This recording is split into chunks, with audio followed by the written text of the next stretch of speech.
Rotimi, I am your wife. She is your past. Choose. Nobody moved. Bunmi sat on the sofa, hands folded, face calm. The kind of calm that is not peace. It is victory waiting to be announced. Rotimi looked at Imole, then at the floor, then at Bunmi. Imole, he said quietly, I think you should leave. Leave? Imole's voice cracked open. You are asking me to leave? You are picking your ex over your own wife, over the mother of your children? Rotimi said nothing. That silence was his own answer. Imole did not beg, did not break down. She picked up her bag, looked at her husband one last time, a look that could mean anything, and walked out of her own home. The door closed. Bunmi exhaled slowly and whispered, Finally. Remember her face as she walked out that door. Because before this story is over, everything you think you know about this moment will change completely. Before we go any further, I need you to drop something in the comments section.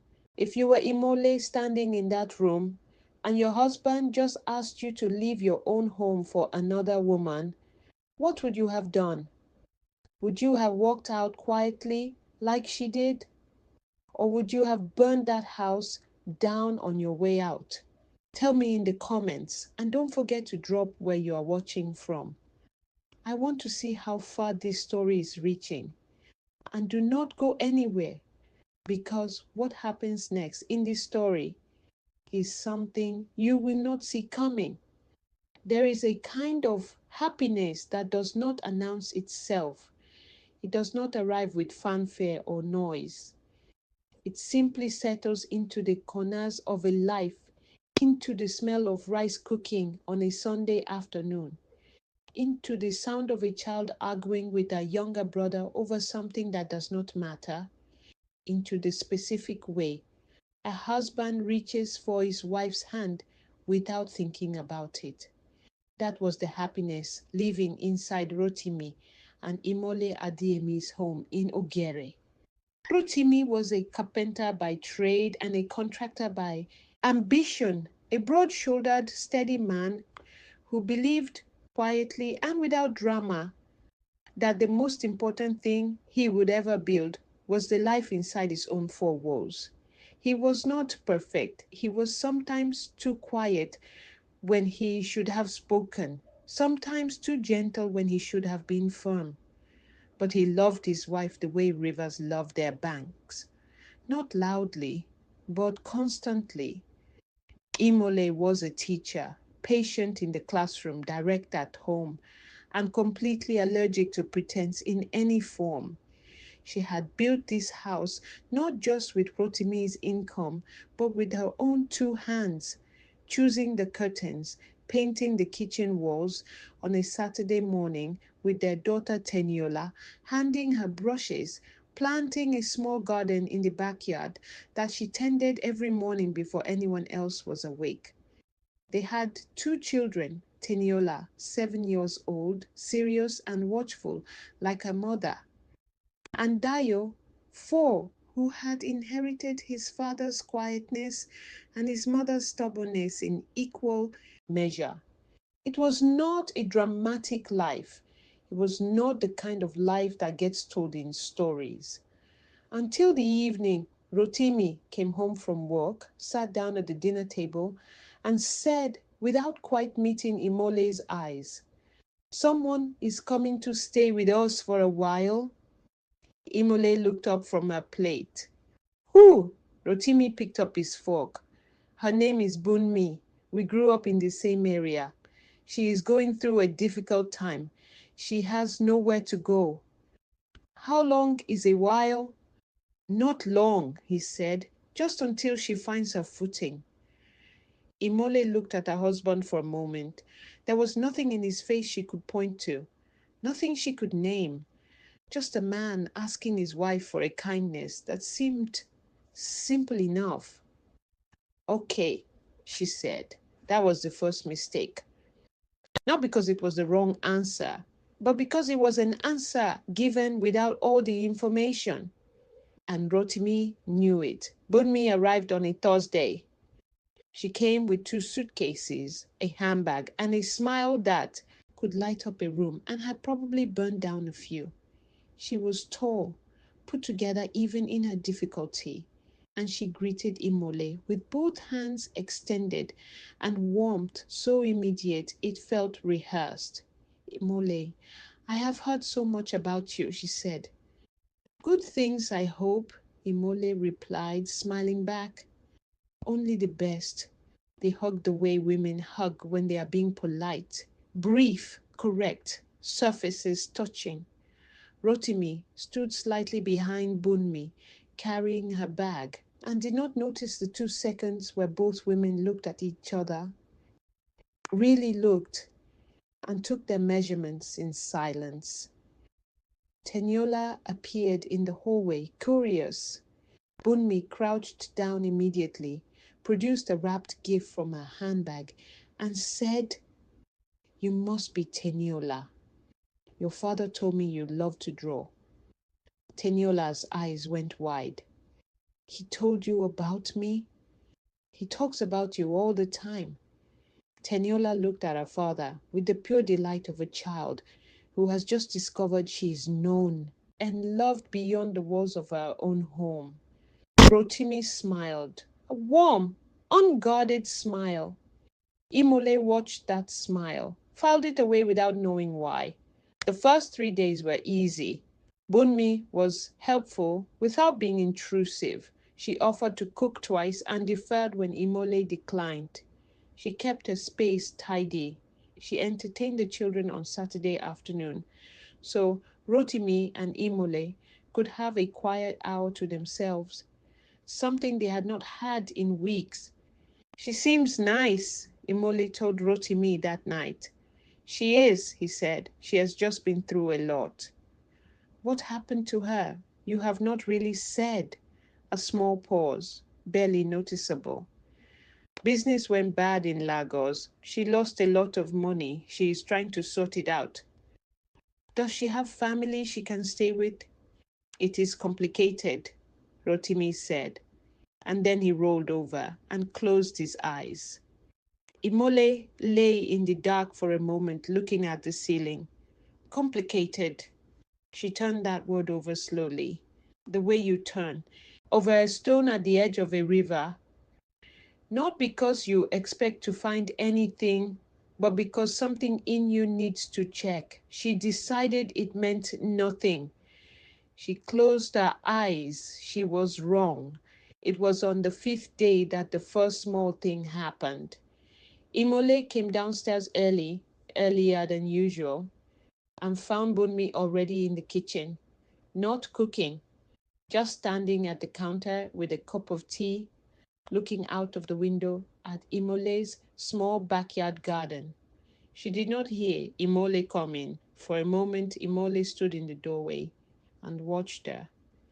There was something about the way Bunmi stood there unhurried, completely at ease, that felt less like a guest in a house and more like a woman standing in a space she had already decided belonged to her.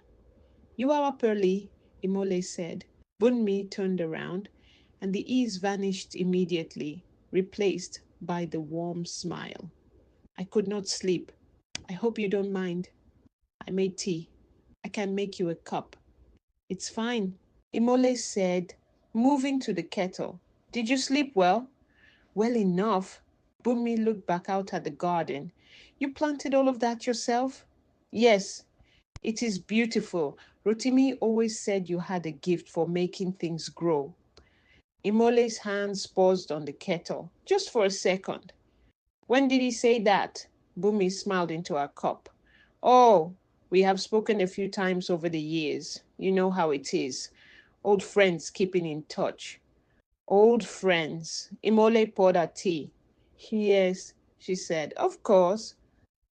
She sat down at her own kitchen table and looked at the woman standing in her kitchen, wearing her guest slippers, drinking from her cups, looking out at her garden, and felt something she could not yet name settle in the base of her stomach like a stone dropping into still water. Not suspicion, not yet, just wait. By the second week, Bunmi had learned all of their rhythms. She knew that Rotimi liked his coffee with too much sugar and would never admit it. She knew that Teniola needed to be called for breakfast twice before she would actually come. She knew that Dio had a specific cup he preferred, the blue one with the cracked handle that Imole had been meaning to throw away, and that if you gave him any other cup in the morning, he would cry for 10 minutes before accepting it. Imole noticed that she knew these things. What unsettled her was not the knowing, it was how naturally Bunmi used the knowledge, as if she had always been here, as if she were not learning a household, but remembering one. One evening, Imole overheard Bunmi and Rotimi laughing in the sitting room. Not inappropriate laughter, just easy. The relaxed, unguarded laughter of two people who share something that does not need to be explained. She stood in the hallway for a moment and listened. She told herself it meant nothing. She went back to the kitchen and finished washing the dishes. But that night, when the house was quiet and Rotimi was asleep, beside her, Imole stared at the ceiling and allowed herself, just for a moment, to ask the question she had been refusing to ask since Thursday. Who is this woman? Not what she had been told, not the surface story of a friend in difficulty. Who is she, really? And why does my husband carry something different in his face when she is in the room? She did not find an answer that night. But the question, once asked, did not go back to sleep. It was in the third week that Bunmi made her first real move.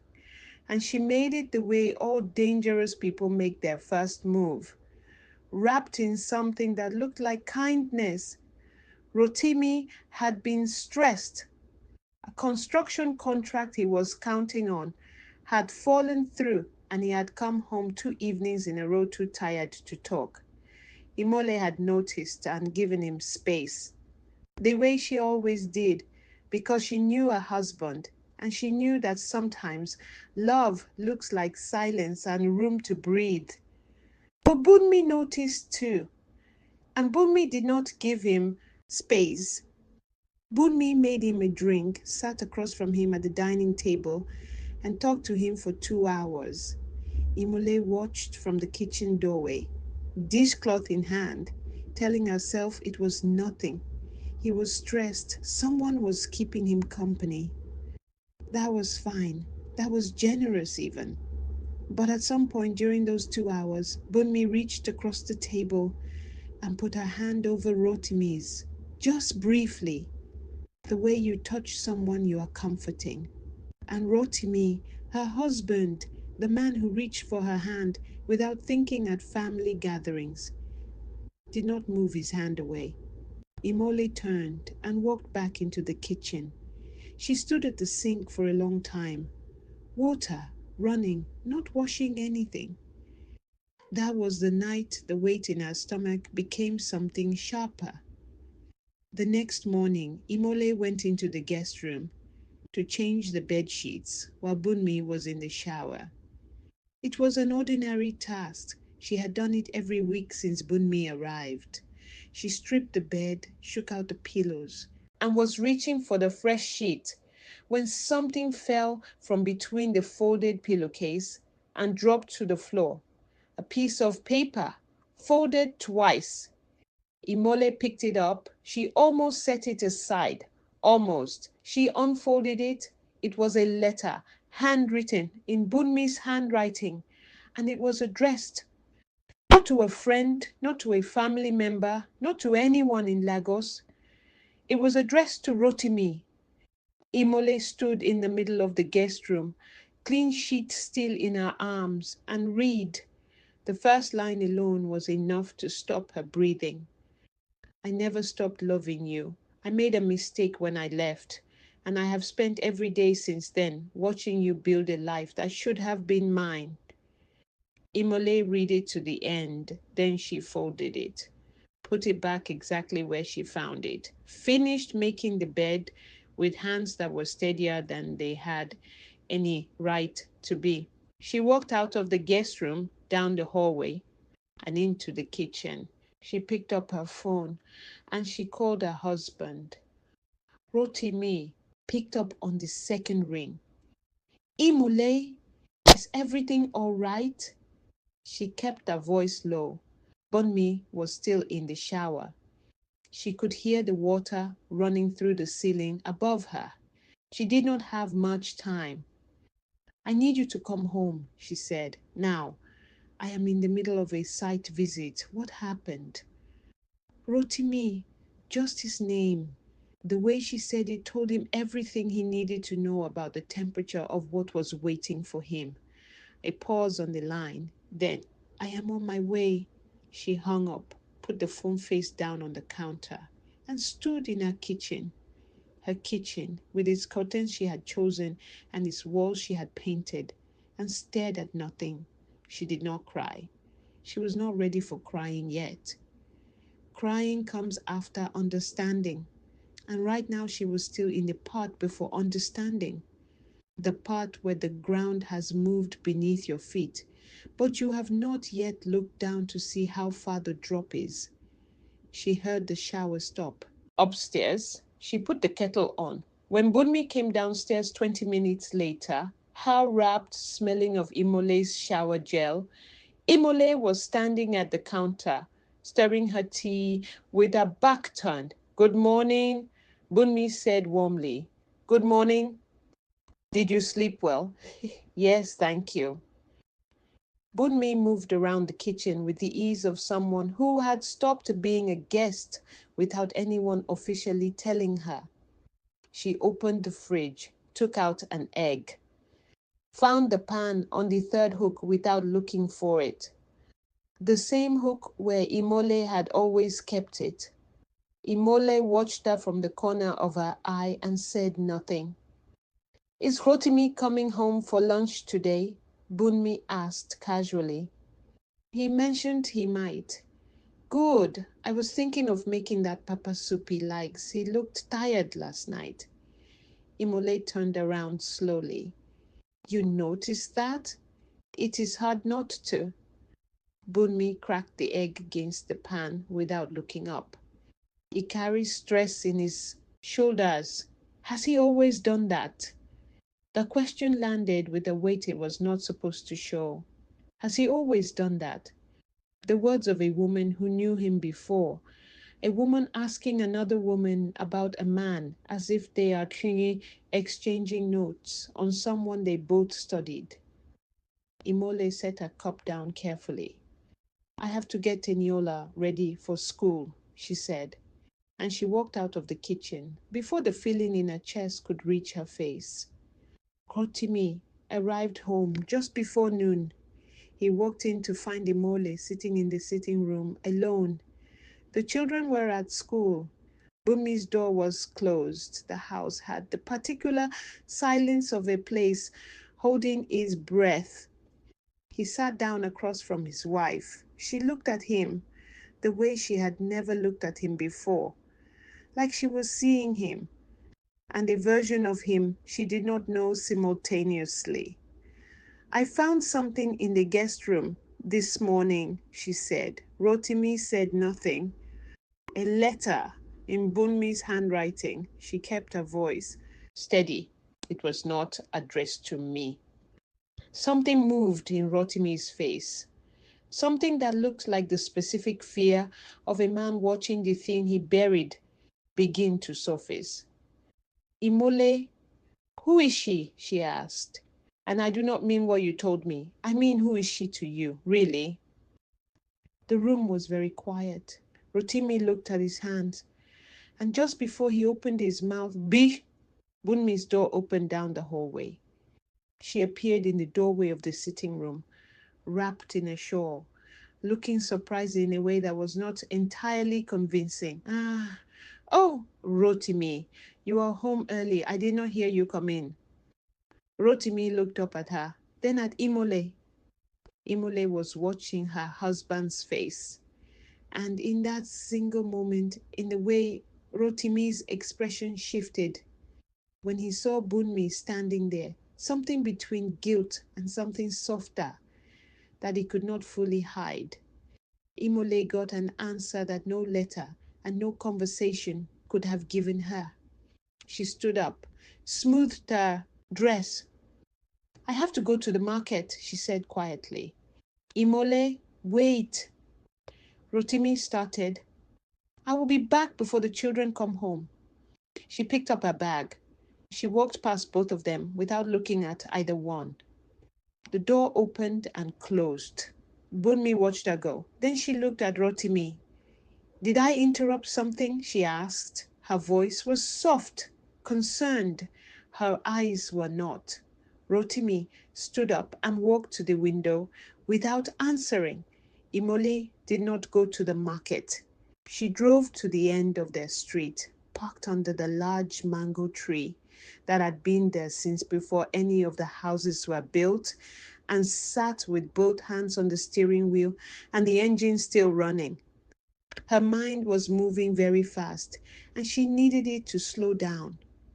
She knew three things. She knew the letter was real. She had read every word with her own eyes. She knew that whatever Rotimi had told her about Bunmi was not the whole truth. And she knew that the feeling she had been carrying in the base of her stomach since the first morning she found Bunmi standing at the kitchen window, that wordless, nameless weight, was not paranoia. It was instinct, and it had been right from the beginning. She sat under that mango tree for a long time. Then she picked up her phone and called the only person she trusted completely outside of her marriage, her closest friend, Yetunde. It rang 3 times, 4. Imole, is everything? I need to ask you something, Imole said. And I need you to tell me the truth, even if you think it will hurt me. A pause. Okay. The woman staying at my house, Bunmi, do you know who she is? A longer pause, the kind of pause that's itself an answer. Yetunde. Where did you hear that name? Yetunde said carefully. She is here. She has been here for 3 weeks. Rotimi said she is an old friend who needed a place to stay. The silence on the other end of the line stretched so long that Imole thought the call had dropped. Yetunde, talk to me. Imole, Yetunde said slowly. Bunmi is not an old friend. I know. She and Rotimi, Yetunde started again. They were serious, very serious. Before you, she left him to go to Lagos, and I do not think she ever fully. Another stop. How long did you say she has been in your house? 3 weeks. 3 weeks. Yetunde's voice dropped to something that was almost a whisper, and Rotimi introduced her as a friend. Yes. Oh, Imole.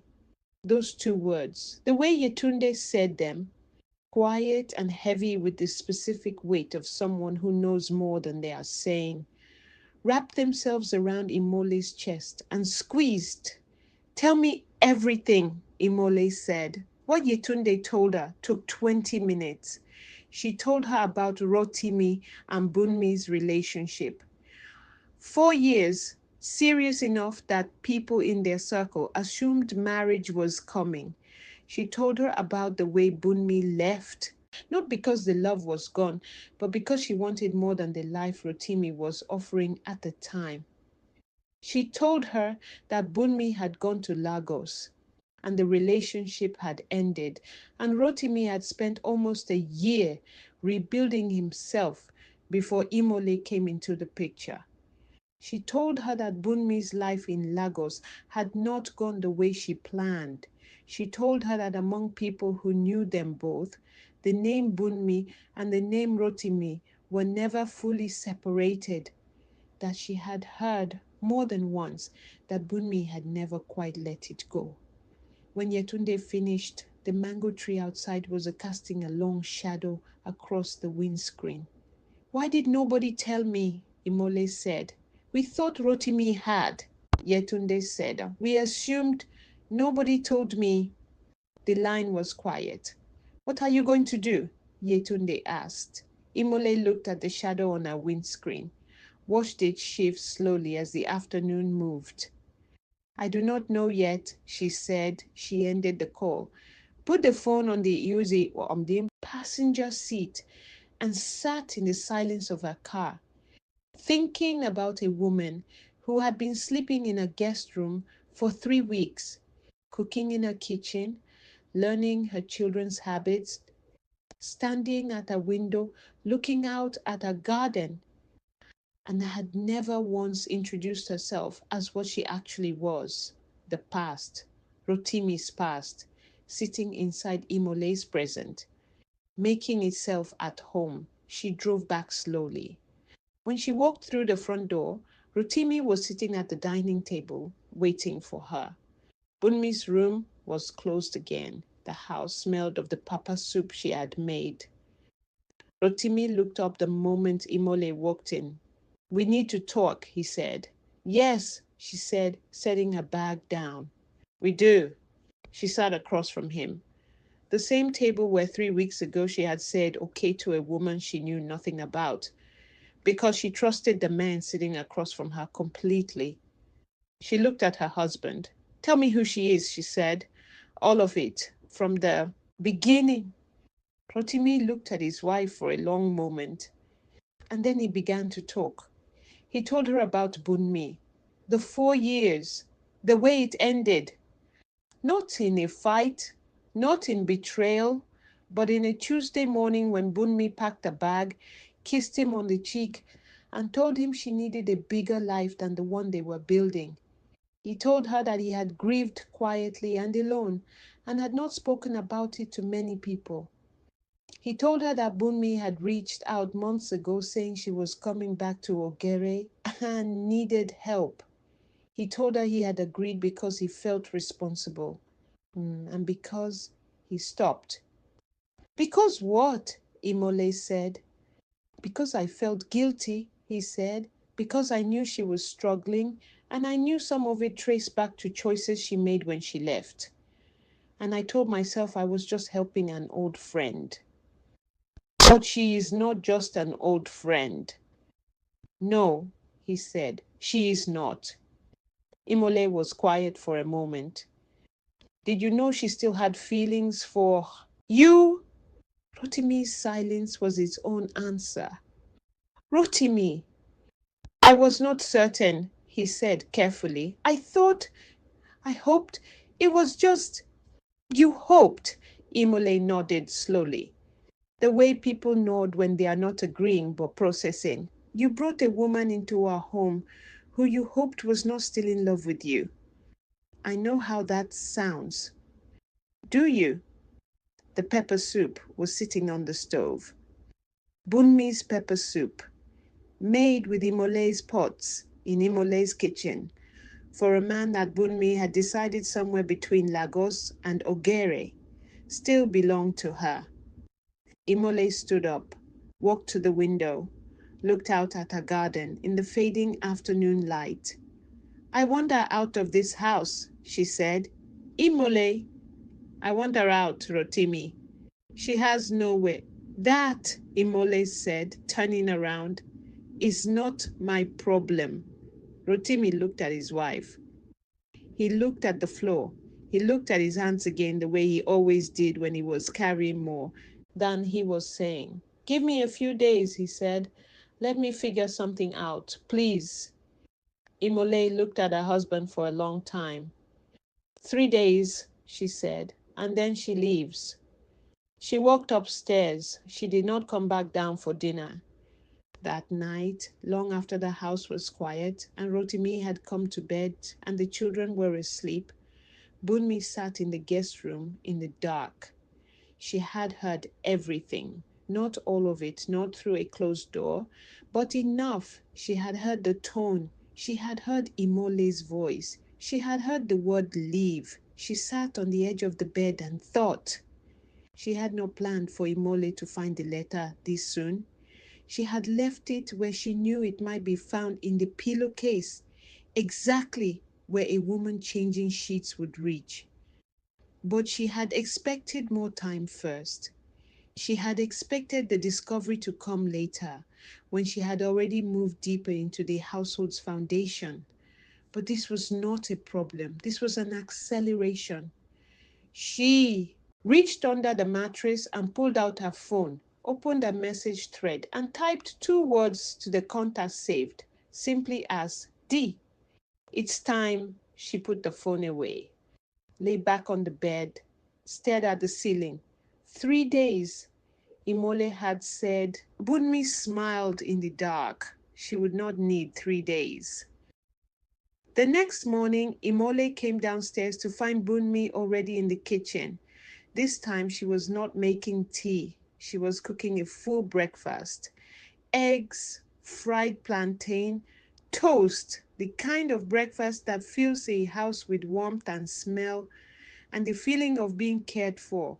Teniola was already sitting at the table, laughing at something Bunmi had just said.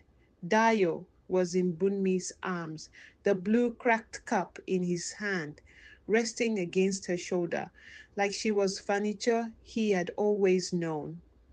Rotimi was standing in the doorway of the kitchen with a cup of coffee, watching the scene with something complicated moving behind his eyes. Imole stood at the bottom of the stairs and looked at all of it. Her kitchen, her children, her husband's complicated eyes, and Bunmi in the center of all of it, like she had always been there, like the house had been waiting for her to arrive and complete it. Bunmi looked up and saw Imole. Good morning, she said brightly. I made breakfast. Sit down. It is almost ready.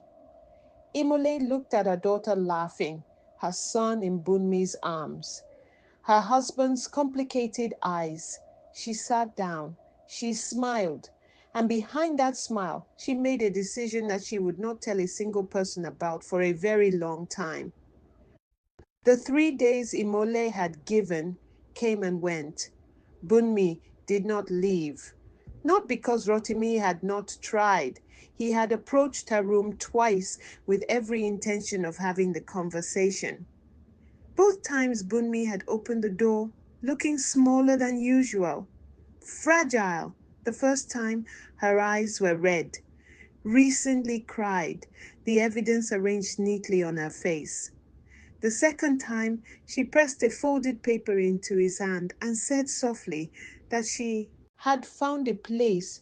She just needed a few more days for the deposit. Both times, Rotimi walked away from that door without saying what he came to say. He told himself it was compassion. Imole watched him walk away both times. She said nothing.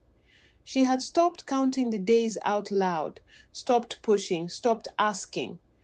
Rotimi interpreted this as his wife softening, as the quiet acceptance of a woman who had decided not to fight. He was wrong. Imole had simply shifted to a different kind of watching, quieter, more patient, the kind that does not announce itself because it does not need to. Every small thing Bunmi did, every word she said, every space she occupied that did not belong to her. Imole was collecting all of it behind her smile, like a woman building something that nobody could see yet. She had made her decision under the mango tree. She had not changed it. It was on the 5th day, 8 days before the moment that opened this story, that Bunmi made her second real move. And this one was not wrapped in kindness. Rotimi had left for work early. The children were at school. The house had the particular mid-morning quiet that makes every sound travel further than it should. Imole was in the bedroom, folding laundry, when her phone buzzed on the bed beside her. A message, unknown number. She picked it up. You should ask your husband what he used the family welfare money for and who he called when he needed help paying for it. Imole read it twice.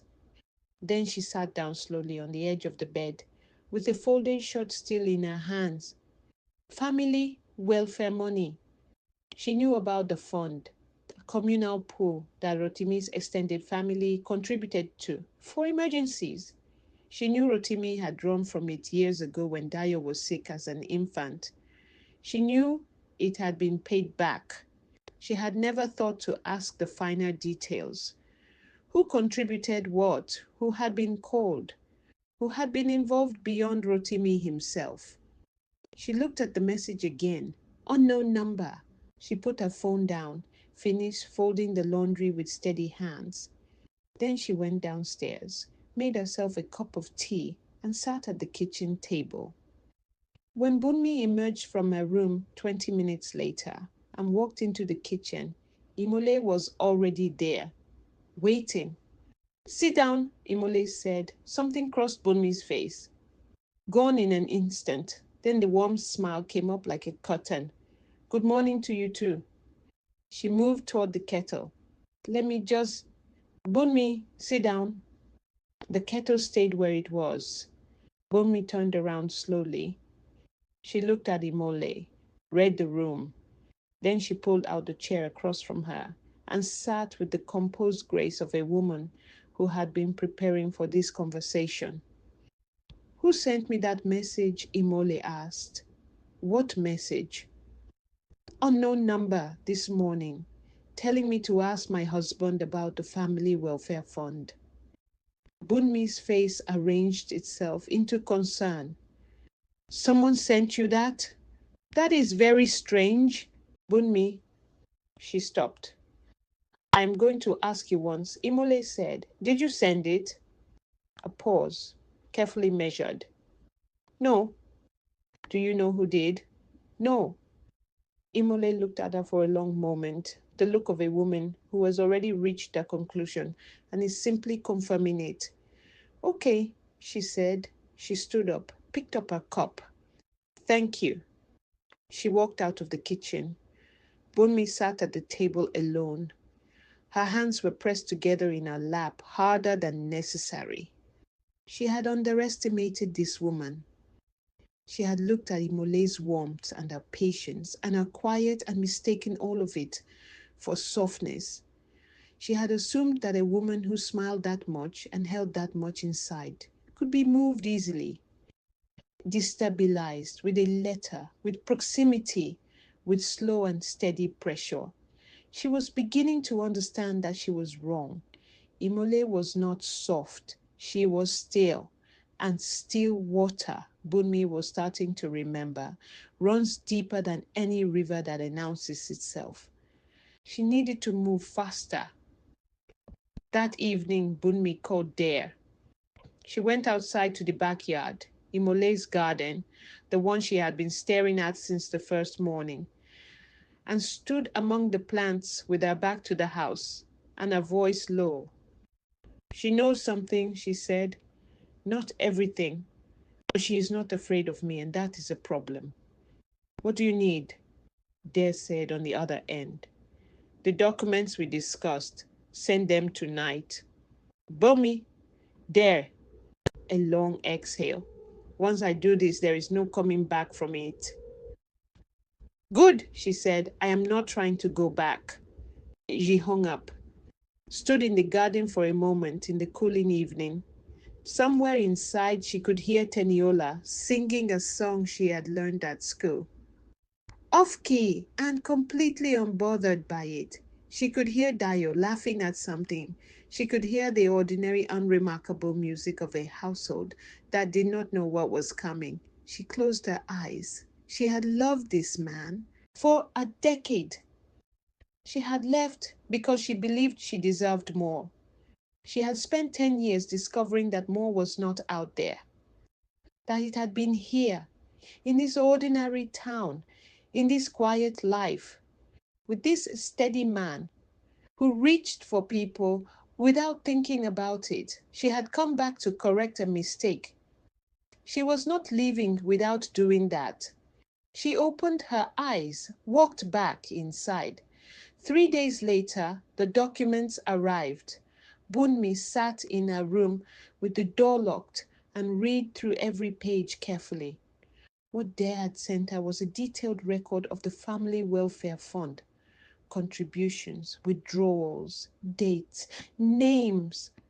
And there in black and white was exactly what she had known she would find 6 years ago. Dayo's illness, a withdrawal in Rotimi's name, significant enough to raise questions. And beside the record, a note of the private contribution that had supplemented it. A contribution that did not come from any family member listed in the official register. It had come from Bunmi herself, sent privately, directly, at Rotimi's request. The request he had made in a phone call he had never told his wife about. Bunmi held the documents and felt the particular satisfaction of a person who has been waiting a long time to play a card they have been keeping very close. Imole did not know about that phone call. Imole did not know that in the worst night of her marriage, when her son was in a hospital bed and the bills were mounting and Rotimi was falling apart, her husband had called his ex-girlfriend before he had called anyone else. Bunmi folded the documents carefully, put them in her bag. She was going to make sure Imole found out. Not directly, never directly. She would simply leave them where they could be found, the way she had left the letter. Let the truth do its own damage. Let Imole's imagination do the rest. She would let this marriage destroy itself from the inside. And when the smoke cleared, when Imole walked out and did not come back, Rotimi would need someone. He always needed someone. And she would be right there. I need to pause here for a second, because I know exactly what you are thinking right now. You are thinking Bunmi as one. You are thinking Rotimi is a fool. You are thinking Imole deserved better than all of this. And you are right about two of those three things. But here is my question for you. Do you think a woman like Bunmi deserves a second chance after everything she has done? Or should she face everything that is coming to her? Drop your verdict in the comments right now. And stay with me, because the next part of this story is where everything changes. The following morning, Rotimi left for work at 7. Bunmi waited 30 minutes. Then she slipped the documents under the bathroom door, the shared bathroom that Imole used every morning, tucked beneath the bath mat where a woman reaching for it would find them immediately. Then she went back to her room and waited. She did not have to wait long. 20 minutes later, she heard Imole's footsteps stop in the bathroom. The particular silence of a person finding something they were not expecting. Then slow footsteps moving back down the hallway. Then the sound of Imole's phone ringing, Imole calling someone. Bunmi smiled at her ceiling. What she did not hear, what she could not have known, was what Imole said on that phone call. She did not hear Imole's voice drop to a whisper. She did not hear Imole say, "It is happening. She just made her move." She did not hear the voice on the other end say, "Are you ready?" She did not hear Imole say, "Yes, tell him to come home." Because Bunmi was too busy listening for the sound of a marriage breaking. She was not listening for the sound of a trap closing. Rotimi walked through the front door. 40 minutes later, Bunmi heard the door, heard his footsteps, heard him call Imole's name, heard Imole answer from the sitting room, heard the door of the sitting room close. She pressed herself against the wall of her room, listening.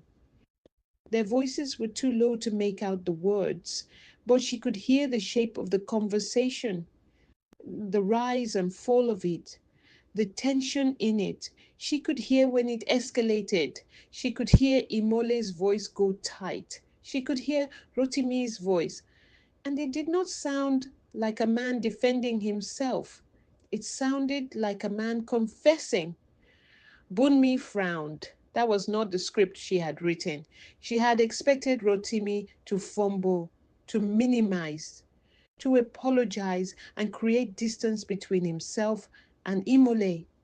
She had expected the documents to do what the letter had not fully done, crack the foundation of this marriage wide enough that she could walk through the gap. Instead, she heard silence, a long, dangerous silence, then footsteps coming toward the hallway. She moved away from the wall quickly, sat on the edge of the bed, arranged her face. Her door did not open. The footsteps past her room went up the stairs. Both sets, Rotimi and Imole together. Her door did not open. Bunmi sat on the edge of her bed in the quiet of the hallway and felt, for the first time since she arrived in Ogere, something that was not calculation. It was uncertainty. Upstairs, behind their closed bedroom door, Rotimi and Imole spoke in low voices for a long time. The house held its breath around them. When their door finally opened again, nearly an hour had passed. Rotimi came downstairs first. He walked into the sitting room. He sat down. He looked like a man who had set something very heavy down and was only now feeling the full ache of having carried it. Bunmi appeared in the hallway. "Is everything all right?" she asked. "Come and sit down," Rotimi said. She came. She sat across from him. She studied his face and could not read it, and that unsettled her more than anything that had happened so far. "I think," Rotimi said slowly, "that this arrangement has gone on long. Enough. Rotimi, Bunmi." He looked at her directly. "I think you should start making proper plans to leave." Her jaw tightened. "I see. So she found the documents and now—" "This is not about documents," he said quietly. "This is about my home and my family, and a line that I should have drawn a long time ago." Bunmi looked at him for a long moment. Then something shifted in her face. The warmth fell away completely. And what was underneath it was raw and real and had been there since the day she arrived. "After everything I did for you," she said, "when Dio was sick, when you had nothing, when you called me at 2 in the morning and I did not hesitate. I know what you did," he said, "and I have never forgotten it. Then how can you sit there and choose her over me?" The question hung in the room. Rotimi looked at this woman. This woman he had loved once. This woman who had left him and come back and inserted herself into the life he had built in her absence. And he felt the complicated mixture of tenderness and grief and guilt that she always produced in him. And then he heard footsteps at the top of the stairs. Imole was coming down. She walked into the sitting room and stood beside her husband. She looked at Bunmi. Bunmi looked back at her. 3 people in a room. Everything that needed to be said already hanging in the air between them. "Bunmi," Imole said. Her voice was steady. "I have been patient. I have been kind. I have welcomed you into this house, and I have given you more grace than most women would. But I am done now." "Imole," Rotimi started. "Let me finish." She did not look at him. Her eyes stayed on Bunmi. "I know who you are. I know why you came. And I know what you have been doing since the day you walked through that door." Bunmi stood up slowly, drawn upward by something in pride, survival instinct, the refusal to be spoken to like this in a room where she still believed she held cards. "You do not know anything," she said quietly. I know enough, Imole said. You know what he chose to tell you, which is not the whole story. Bunmi took one step forward. Ask him about the phone call, Imole. Ask him who he called first the night your son was dying. Ask him whose money saved that child. And then tell me again about grace and patience and welcome. The room went completely still. Imole turned to look at her husband, and Rotimi, her husband, the steady man who reached for hands without thinking about it, looked back at his wife with an expression she had never seen on his face before. Imole, he said, I can explain. Explain what? Her voice cracked for the first time. Rotimi, what is she saying? The silence that followed was the loudest thing that had ever happened in that house. Bunmi stood in the middle of it and felt victory close around her like a warm coat. This was it. This was the moment. She watched Imole's face change, watched the hurt move across it, watched the certainty she had always carried about her marriage begin to wobble. She watched Rotimi open his mouth and close it and open it again. Imole, he said finally, I think you should leave. Imole stared at her husband. Leave? Her voice broke open. You're asking me to leave. You're picking your ex over your own wife, over the mother of your children. Rotimi said nothing. That silence was its own answer. Imole did not beg, did not break down. She looked at her husband one last time, a look that could mean anything, picked up her bag from the chair by the door, and walked out of her own home.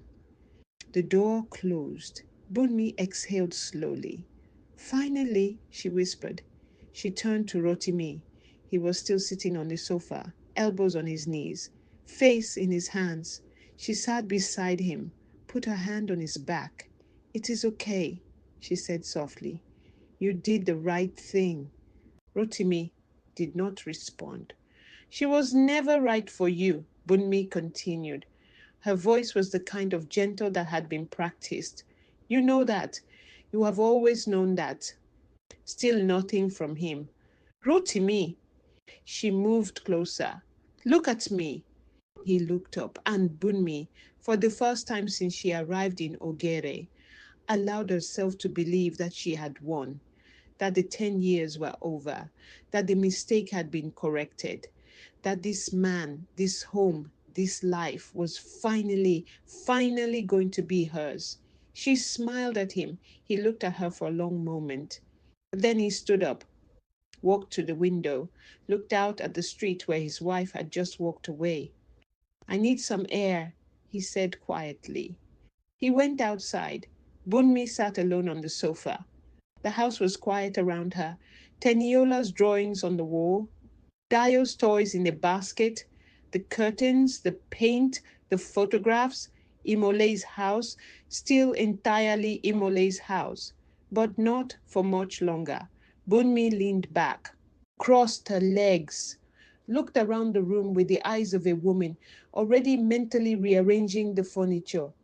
She had no idea. She had absolutely no idea. 3 days passed. Rotimi did not go after Imole. He did not call her. Not once. Not in the way a worried husband calls a wife he has sent out of his own home. He went to work in the mornings. He came back in the evenings. He ate the food Bunmi cooked. He sat in the sitting room. He put the children to bed. And every night, when the house was quiet and Bunmi had retired to her room, to what she had already begun thinking of as her room, Rotimi sat alone on the veranda in the dark and stared at nothing. Bunmi watched all of this carefully. She watched him the way a person watches a fire they have started, with attention, with investment, with the specific anxiety of someone who needs it to keep burning in exactly the right direction. She told herself his silence was grief, his distance was transition, his stillness was a sea man letting go of one life and making space for another. She told herself these things because she needed them to be true. What she did not allow herself to consider, what she pushed away every time it surfaced, was the possibility that Rotimi's silence was not grief at all, that it was something else entirely. On the fourth day, Bunmi did something she had been building toward since she arrived. She cooked a full Sunday meal, not a casual weekday breakfast or an evening bowl of pepper soup. A full, deliberate Sunday spread, the kind that fills a house with smell and warmth, and the particular feeling of being home. Jollof rice, fried chicken, moi moi, plantain, a pot of vegetable soup that had been simmering since early morning. She dressed carefully, not formally, just enough. The kind of effort that looks effortless. She set the table for three. The children were at their grandmother's for the weekend. It knew Rotimi's mother had collected them the previous afternoon, which Bunmi had quietly arranged by suggesting to Rotimi that the children needed some normalcy, and grandmother's house was always good for that. Rotimi had agreed without thinking too hard about it. She had made sure they would be alone. When Rotimi came downstairs that morning and walked into the kitchen, he stopped in the doorway. "You did not have to do all this," he said. "I wanted to," she said simply. "Sit down." He sat. She served him. She poured his drink. She sat across from him and watched him eat and felt the domestic completeness of the scene settle over her, like something she had been waiting to wear for a very long time.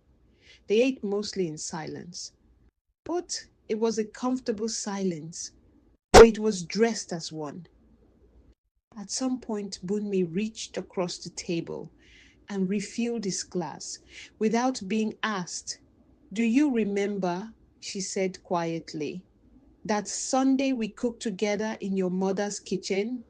When the light went out halfway through and we finished cooking by candlelight and burned the rice twice?"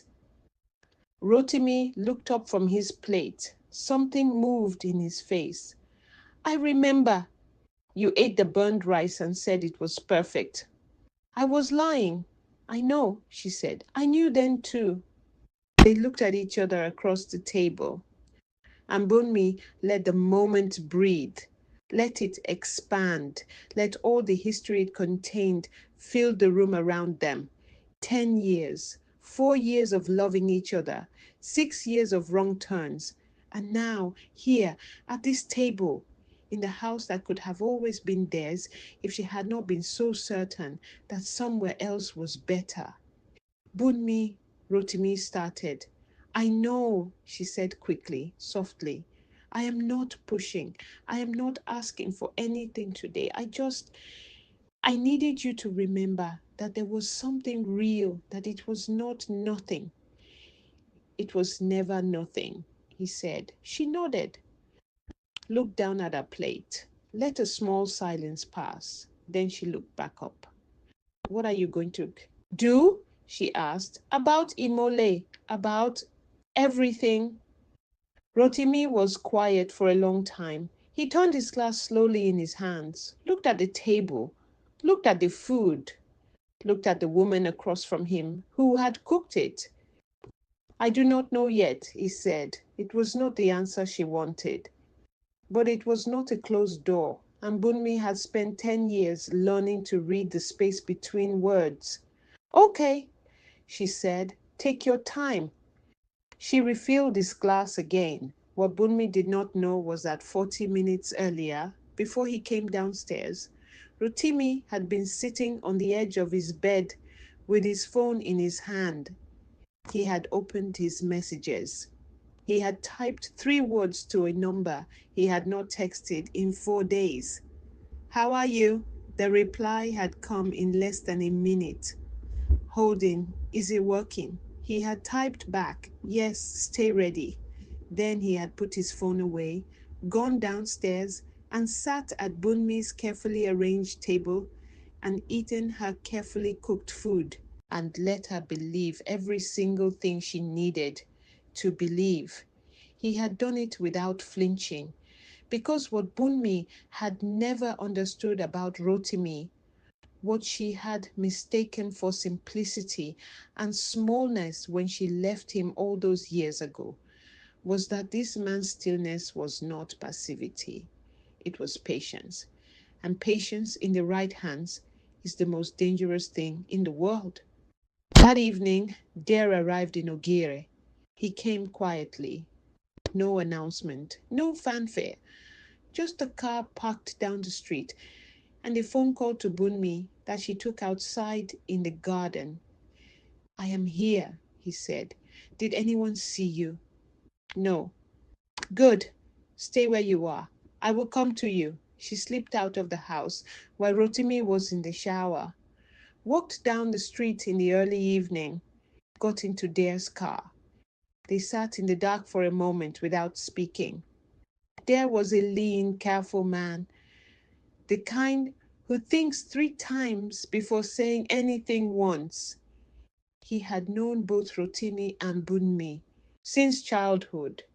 He had watched their relationship with the complicated loyalty of someone who loved them both and therefore could never fully take either side until now. "Tell me everything is still on track," Bunmi said. "Everything is on track," he said. "The community meeting is confirmed for Saturday. Baba Fatoki has agreed to host. The family elders will be there. And they believe it is a family welfare matter. They believe there is a dispute about the fund contributions that needs to be resolved publicly. Nobody knows the full picture yet." "Good." Bunmi nodded. "When it comes out in that room, in front of everyone, that Rotimi called me, that my money saved that child, that Imole has been kept in the dark for 6 years, it will be over. No woman comes back from that kind of public humiliation." There was quiet for a moment. "Bunmi," he said carefully, "are you certain this is what you want? Because once this happens in that room, in front of those people—" "I am certain," she said. "You will burn everything. I know, including your relationship with Rotimi. If he finds out you orchestrated a public—" "He will not find out," she said firmly. "He will think it came out naturally. He will think the truth simply surfaced. People will feel sorry for me. They will see a woman who sacrificed and was never acknowledged. Rotimi will feel guilty. Imole will feel humiliated. And in the rubble of all of that—" She stopped, looked out through the windscreen at the quiet street. "I will be the only steady thing left." Dad looked at his cousin for a long moment. "Okay," he said quietly. He did not tell her what he had done 3 days ago. He did not tell her about the phone call he had made to Rotimi. He did not tell her that the reason he was in Ogere, the real reason, had nothing to do with her plan. He simply started the car and told her he would be in touch before Saturday. Back at the house, Rotimi was sitting on the veranda when Bunmi returned. "Where did you go?" he asked. "Just a walk," she said. "I needed some air." He nodded, said nothing more. She went inside. He stayed on the veranda. He picked up his phone, opened the message thread again. "Saturday," he typed. "It happens Saturday." The reply came quickly. "I will be there." He put the phone away, looked up at the night sky over Ogere. The same sky he had looked at all his life. The same stars over the same town that people kept leaving and coming back to with their hands full of things they could not carry anywhere else. He thought about the night 6 years ago when Dayo was sick. He thought about the phone call he had made. He thought about what he had carried since then. The guilt of it, the silence of it, the weight of a secret that had never been heavy enough to confess, but had never been light enough to forget. He thought about his wife. He thought about the look on her face when she walked out of this house 4 days ago. He thought, not for the first time, about how much he owed her. Not just an explanation, not just an apology, something larger than both of those things, something that could only be paid back one way. He went inside, climbed the stairs, went to bed in the room that still smelled like her. Her perfume on the pillow, her cardigan on the chair, her presence everywhere in a house that she had built and he had nearly let someone burn down. He closed his eyes. Saturday. The days between then and Saturday moved differently for each person in that house. For Bunmi, they moved with the particular electricity of someone counting down to a victory they can already taste. She was warmer than ever with Rotimi, more careful, more deliberate. She did not push, she did not reach. She simply existed in the house with the patience she had never shown in her life because, for the first time, she could see the finish. Line she cooked, she laughed at his stories. She asked about his work with genuine interest. She made him feel, slowly and steadily, that this version of his life, this quieter, simpler version with her in it instead of Imole, was not a loss. It was a return.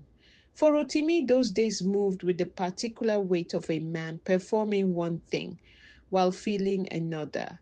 He received Bunmi's warmth and reflected it back carefully. Not enough to alarm her, not enough to make her suspicious, exactly enough to keep her comfortable and close and convinced. He was very good at it because it turned out that 4 years of loving someone teaches you exactly how to make them feel seen. And Rotimi, steady, patient, still Rotimi, had not forgotten a single lesson. He was simply using them differently now. For the children, those days were ordinary: school, food, bedtime stories, the uncomplicated happiness of children who do not yet know how to read the atmosphere of a room. Teniola, however, 7 years old and watchful like her mother, noticed one evening that her father had been on his phone more than usual. She noticed that sometimes he stepped outside to take calls. She noticed that he smiled differently when he thought no one was looking. Not the complicated smile he wore around Auntie Bunmi, but a quieter one, a private one. She did not know what it meant. She filed it away the way her mother had taught her to file things, carefully, patiently, waiting for the moment it would make sense. Friday evening, one day before the community meeting, Bunmi was in her room going through the documents one final time, every page in order, every detail confirmed. She had rehearsed what she would say, how she would say it, the exact sequence in which the information would come out for maximum impact. She was ready. Her phone buzzed there. Everything confirmed for tomorrow. Baba Fatoki's compound, 10 o'clock, she typed back. I will be there. Then another message from there came immediately after. One more thing, Rotimi asked me something today. Bunmi frowned at her screen. What did he ask? A pause. Then, he asked if you still had the original documents, the ones I sent you. Bunmi sat up straighter. Why would he ask that? He said he wanted to make sure everything was accurate before tomorrow, in case questions were asked. She stared at the message. Something cold moved through her. Not fear, exactly. Not yet. Just the specific unease of a chess player who has just noticed that the other side has been moving pieces she was not watching. Did you tell him? She typed. I told him you had them, Dare replied. Was that wrong? She put the phone down, stood up, walked to the window. Outside, the night was quiet. She could see the light on in the sitting room downstairs. She could hear the low sound of the television. She told herself it meant nothing. Rotimi was being thorough. He was preparing for tomorrow the same way she was. He wanted the facts straight. She told herself this. She almost believed it. She went downstairs. Rotimi was on the sofa, television on, barely watching it. He looked up when she came in. "Sit with me," he said. She sat beside him. He put his arm around her, casually, the way you put your arm around someone you are comfortable with. And she felt the warmth of it move through her like sunlight. This, she thought, this is what she had come back for. This exact feeling, this specific warmth from this specific person in this specific room. "Tomorrow," she said quietly. "Are you ready for the meeting?" He kept his eyes on the television. "Yes, it might be difficult," she said, "when everything comes out. It will be emotional, I know. But it is necessary," she continued. "The family deserves to know the truth, all of it. Who contributed what? Who was there when it mattered? Who was not?" "You are right," he said. "The family deserves to know the truth." Something in the way he said it. Bunmi looked at him. His face was calm, completely calm. Eyes on the television, arm around her shoulders, the picture of a man at rest. She studied that calmness and felt the cold thing from earlier return, larger this time, more specific, sitting in her chest like a stone that had not been there this morning. "Rotimi," she said. Are you all right?" "I am fine," he said. He smiled at her. Warm, easy. She looked at that smile. And for the first time since she arrived in Ogere, for the first time in perhaps 10 years, Bunmi could not read this man. She had always been able to read him. She had studied him, she had loved him, she had watched him.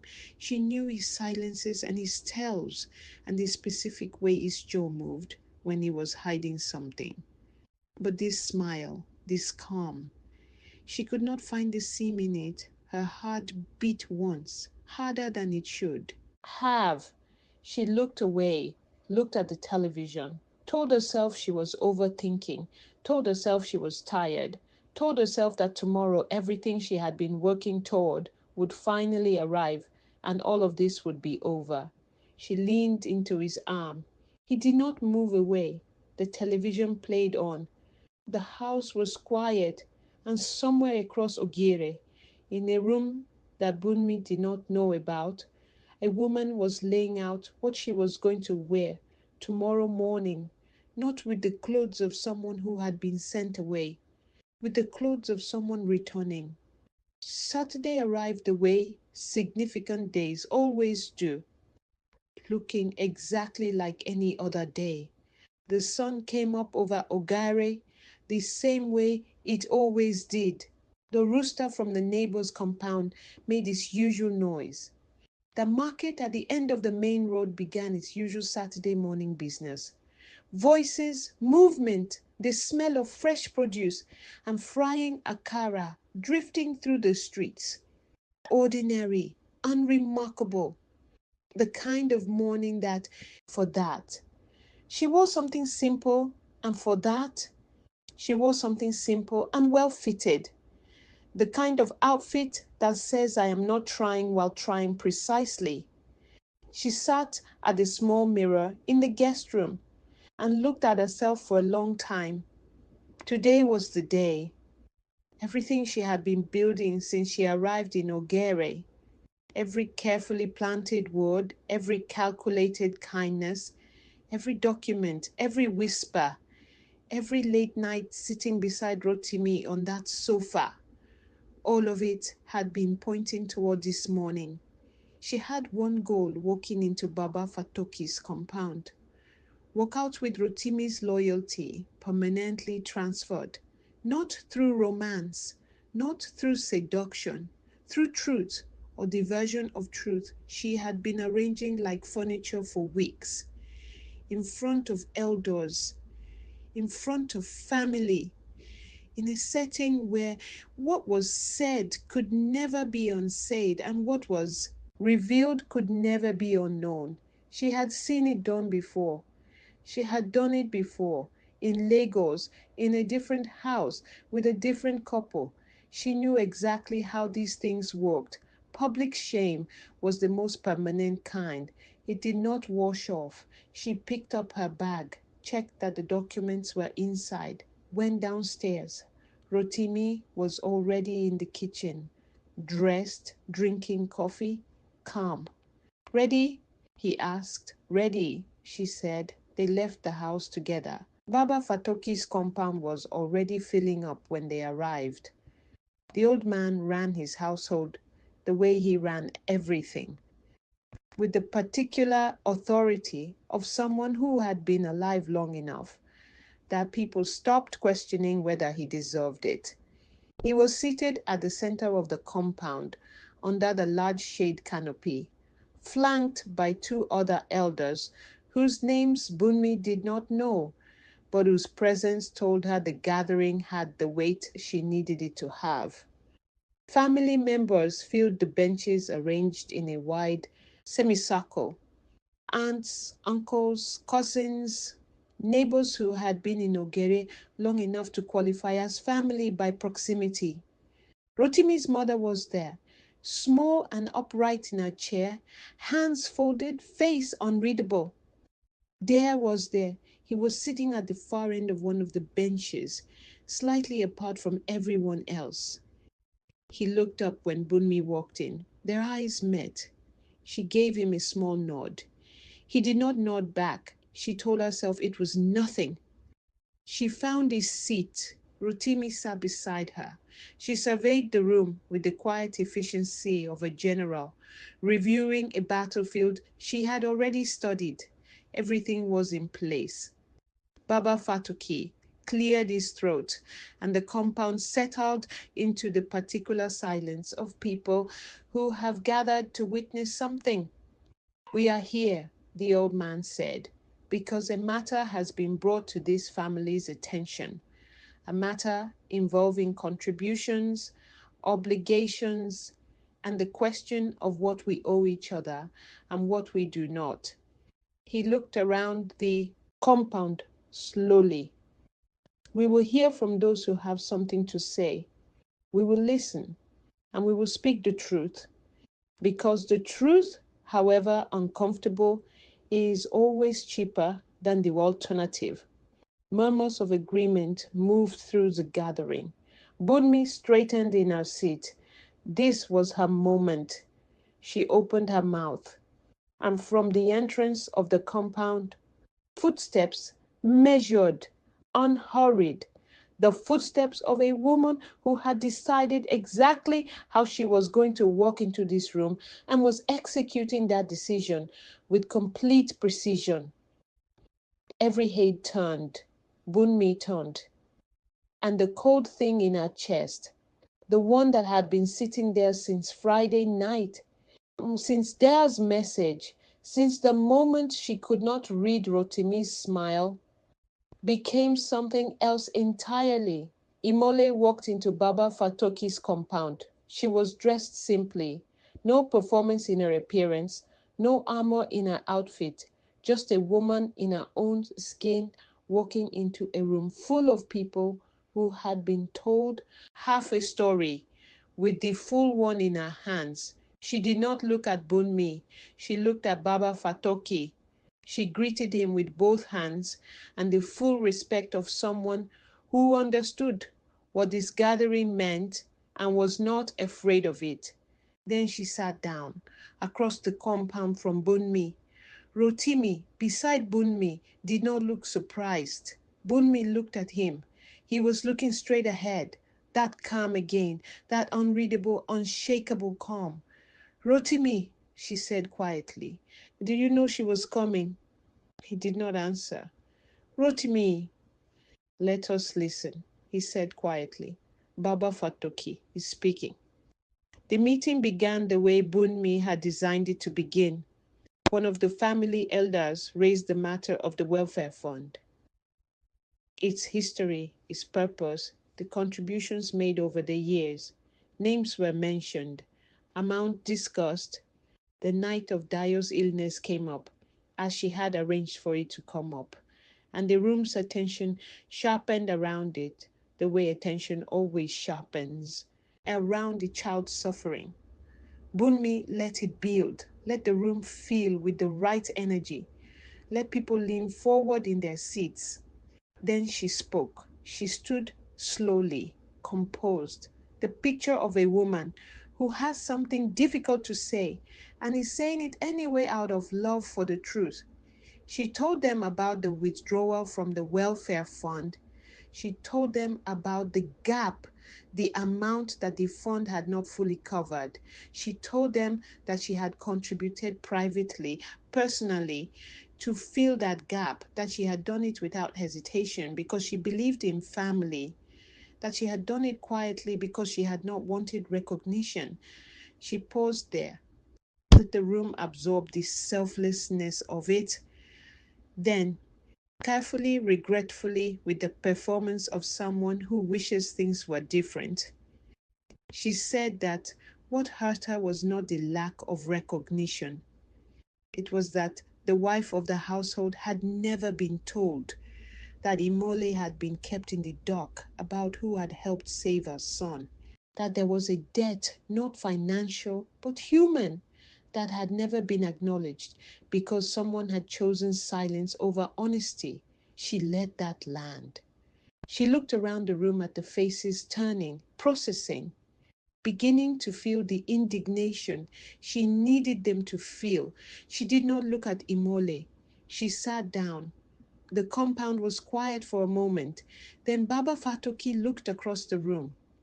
Imole, he said, you have heard what has been said. Do you wish to speak? Imole stood, and the room, which had been tilting slowly in Bunmi's direction, went completely still. Imole did not look at Bunmi. She looked at the elders. She greeted them again properly.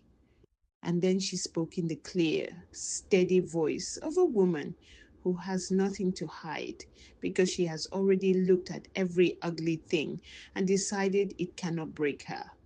Everything Bunmi has said about the welfare fund is true, she said, murmurs in the compound. Bunmi's chin lifted slightly. She did contribute privately. That money did help when my son was sick, and I did not know about it, not because I was kept in the dark by my husband, but because I chose to trust my husband completely and did not ask the questions I perhaps should have asked. She paused. But I want to ask a question of my own today. In front of all of you, she looked at Dare. Dare, you sent Bunmi those documents. You are here today.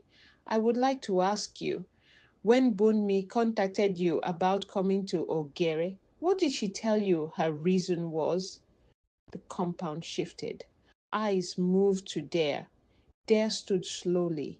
He looked at Bunmi. She looked back at him. And for the first time that morning, her composure showed a crack. Just one, just small, but visible to anyone watching closely enough. She told me, Dare said carefully, that she needed to resolve a financial matter, the debt from the welfare fund. And did she mention anything else? A pause. She mentioned, Dare said, that she believed Rotimi's marriage was a mistake, that she had never stopped caring for him, and that she saw an opportunity to correct things. The compound erupted, not loudly, not with shouting, with the specific noise of many people processing something at the same time. The intake of breath, the murmured exchange, the creak of benches as people shifted in their seats. Bunmi was on her feet. Dare! Sit down. Baba Fatoki's voice was not loud. It did not need to be. Bunmi sat. Her hands were no longer folded calmly in her lap. There, Imole continued, her voice unchanged. Did Bunmi ask you to help her arrange this meeting? Yes. Did she tell you what she intended to reveal in this meeting and what outcome she was hoping for? Yes. And did you at any point inform my husband of what she was planning? Dare looked at Rotimi. Rotimi looked back at him steadily. Yes, Dare said. I called Rotimi 8 days ago and told him everything. The sound that moved through the compound at that moment was unlike anything that had come before it, because the people sitting in those benches were not slow.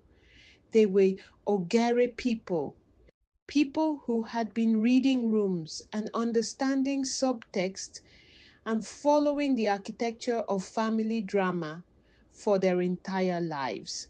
And in the space of Dare's three answers, they had understood something. The meeting they thought they were attending was not the meeting that was actually happening. They had been an audience to one story. They had just discovered they were actually an audience to another one entirely. Eyes moved to Bunmi. Bunmi sat in her chair with a stillness that was no longer composed. It was the stillness of a person who has just felt the floor disappear beneath them and has not yet fallen. She looked at Rotimi. He was looking at her, and his face, that calm, unreadable face she had not been able to find the seeming since Friday night, was the same. Still calm, still steady. But now she understood what the calm was. It was not a man at peace. It was a man who had known, who had always known for 8 days exactly what she was doing and had let her do it anyway. Had sat beside her on that sofa, had eaten her food, had let her arrange this meeting and prepare her documents and rehearse her performance and walk into this compound this morning, believing she was about to win. He had let her build the stage. He had simply changed the play. You knew, she said. Her voice was barely above a whisper. You knew the whole time. Yes, he said quietly. And Imole. He looked across the compound at his wife. Imole was standing exactly where she had been standing, looking at her husband across the full width of the gathering. And the look between them, the look that passed across all those heads and all those watching eyes, was the look of two people who had been through something together that no one else in the room fully understood yet. We spoke, Rotimi said. The night you thought we were falling apart. We spoke for a long time. You were acting, Bunmi said. Everything. The last 8 days. You were... I was protecting my family, he said simply. Baba Fatoki let the silence sit for a moment. Then he spoke. Not at length. The old man had been in Ogere long enough to know that the best thing an elder can do after the truth has surfaced is not to bury it again under too many words. He said, it appears that what was brought to this family as a matter of welfare and contribution was, in truth, a matter of personal agenda. The fund is not in dispute. The contribution was made, and it will be acknowledged and honored as family contributions always are. He looked at Bunmi. But the manner in which that contribution was used, as a tool, as a weapon against a woman who had done nothing to deserve it, that is a matter this family takes seriously. He looked around the compound. Let it be known that Imole Adeyemi has conducted herself with the dignity of a woman who knows her own worth. And let it be known also that what has been attempted here today, his eyes settled on Bunmi with the particular weight of a man who has seen everything and is not surprised by any of it. One will not find welcome in this family again. What happened next happened quickly. Bunmi stood. She looked around the compound, at the faces, at the elders, at Rotimi's mother, whose expression had moved from unreadable to something much colder. At Dare, who could not meet her eyes. At the neighbors and aunts and cousins who had come to witness a family matter and had witnessed instead the full public architecture of her own undoing. She looked at Rotimi. He was walking across the compound toward his wife. He reached Imole. He stood beside her, and the thing that destroyed Bunmi, the thing that would stay with her longer than the shame, longer than the public exposure, longer than the drive out of Ogere, was not what Rotimi said. It was what he did not say. He did not make a speech. He did not announce a choice. He did not look back at Bunmi with triumph or anger or any of the dramatic emotions the moment seemed to call for. He simply stood beside his wife, the way he had always stood beside her, quietly, without performance, the way a man stands beside something he has already decided is where he belongs.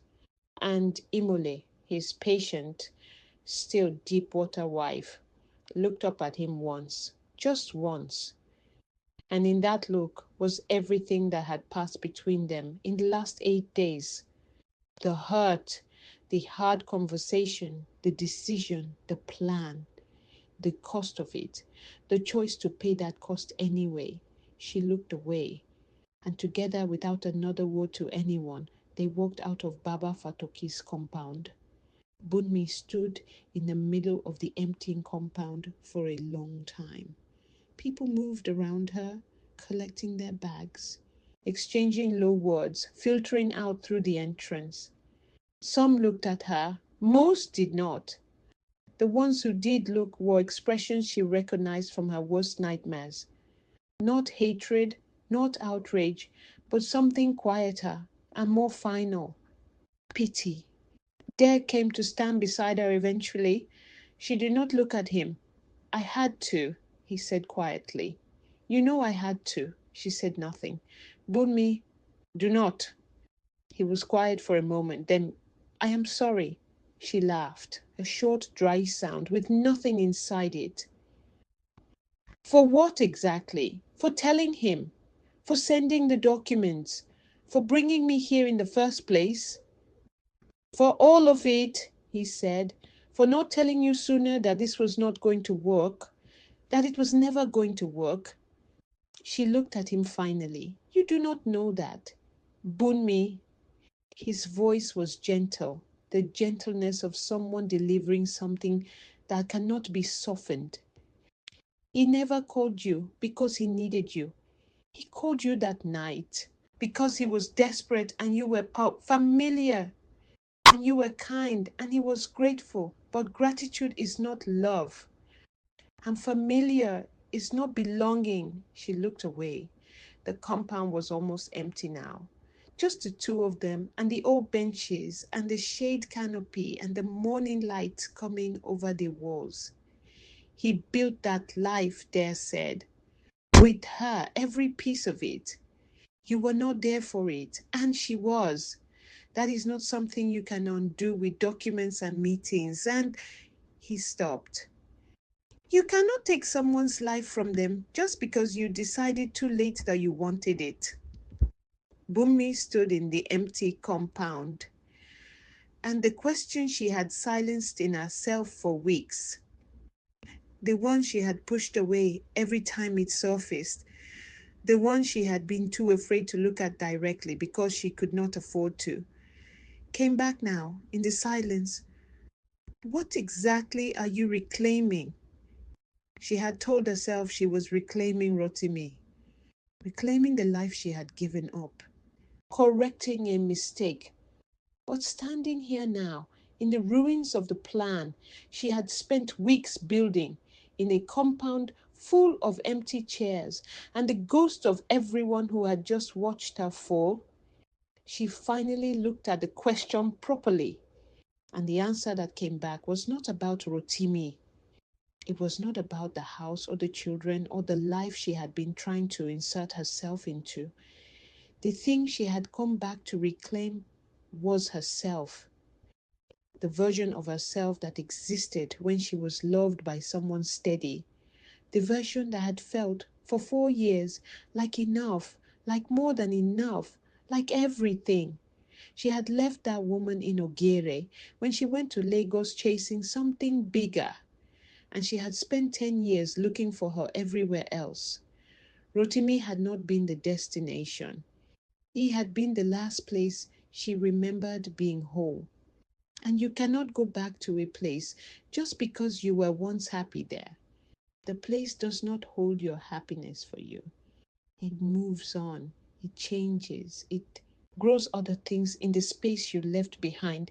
She knew this. She had always known this. She just had not been ready to know it until now. She left Ogere the same afternoon. No grand exit, no confrontation, no final words to Rotimi or Imole or anyone who had been in that compound. She went back to the house, their house, Rotimi and Imole's house, while they were still out. She packed her 2 suitcases with the same efficiency she had arrived with. She stripped the guest bed and left the sheets folded at the foot of it. She paused in the doorway of the kitchen, looked at it one last time, the hooks on the wall, the blue cracked cup in the drying rack. She left her key on the counter. She walked out. She did not look back at the house as she got into the car, not because she did not want to, but because she understood finally that looking back was what had brought her here in the first place. Rotimi and Nimule returned home that evening.